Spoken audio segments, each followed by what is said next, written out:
Hello everyone, magluluto na naman tayo ngayon ng for today's ulam. So ayan, meron tayo dito tilapia. So ayan, nilinisan ko na yun mabuti, hinugas ko mabuti. So ayan, mapapansin nyo, ganyan talaga ako maglinis ng tilapia. So ayan, o diba, talagang malinis na malinis. Tinatanggal ko yung tawag dito, talukap ba yung tawag yan.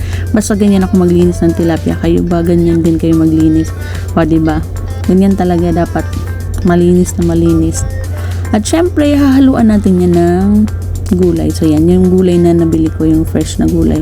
2 araw na yun sa ref, pero ayun pa rin, o diba, fresh pa rin. Lalagay natin yan sa isda na tilapia. At syempre, ito naman yung ating mga sangkap yan. Kamatis, yan, meron tayong sibuyas, luya, bawang, siling haba, paminta, at syempre, meron tayong pampalasa. So ayan, kapag may sabaw yung niluluto ko, ganyan lang yung hiwa ko sa mga sangkap. Pinag-aapat ko lang yung isang sibuyas. Ganun din yung kamatis. So ayan. At syempre meron din tayo dito mga kalamansi. So ayan, o diba? Depende sa inyo kung gaano karaming kalamansi ang lalagay nyo kung kapag kayo nagluto ng ganito.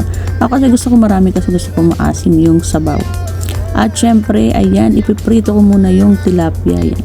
Ipiprito ko muna yan, slight lang na prito. So eto na nga, ganyan lang siya. O diba?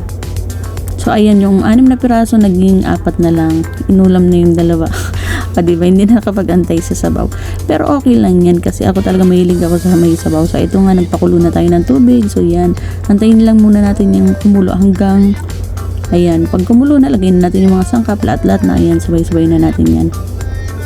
At syempre, papakuluin na naman muna natin yan, mga sangkap muna bago natin ito ilalagay ang ating prinitong tilapia. So yan, o diba, napakasimpleng luto, mabilis lang gawin. So yan, ganyan. Pero yung lasa nito, nako, ang sarap, sabaw pa lang, ulam na.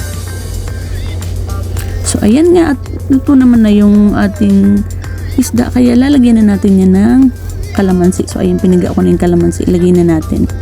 So ayan, halu-haluin lang muna natin yan, ganyan, para yung ano ng kalamansi.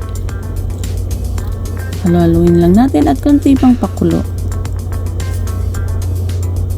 So ayan na nga, at syempre luto naman na yan. Kaya lagay na rin natin yung ating mga gulay, yung ating gulay na talbos ng kamote. So ayan, o diba, ang daming gulay talaga yan. 4 na pirasong isda, pero yung talbos ay talagang puno yung aking kaserola, o diba? So ayan, nilagay ko na yung pampalasa at yung siling haba. Dahil luto naman na yan, so ayan, konting kulo na lang yan dahil gulay na talbos ng kamote, mabilis lang yung maluto. Kaya ayan, halo-haloin lang natin ng saglit. At syempre, eto na nga, ayan na, luto na, o diba? Itsura pa lang na talaga namang ang bango ng sabaw niya, talaga namang malasa. Kaya pag mga ganitong sabaw-sabaw, lalo isda, gusto ko talaga nilalagay ko kalamansi kasi para sa akin mas masarap yung sabaw niya kapag kalamansi ang nilagay mo. So eto na nga, ayan, ready na naman tayong kumain. So ito ang aking version ng sinigang sa kalamansi na pritong tilapia. So yan, o diba, para naman maibag, gawan natin ng mga ganitong twist para hindi tayo maumay sa ating mga inuulam. So ito nga, itry ninyo ito, panigurado magugustuhan ninyo ang lasa.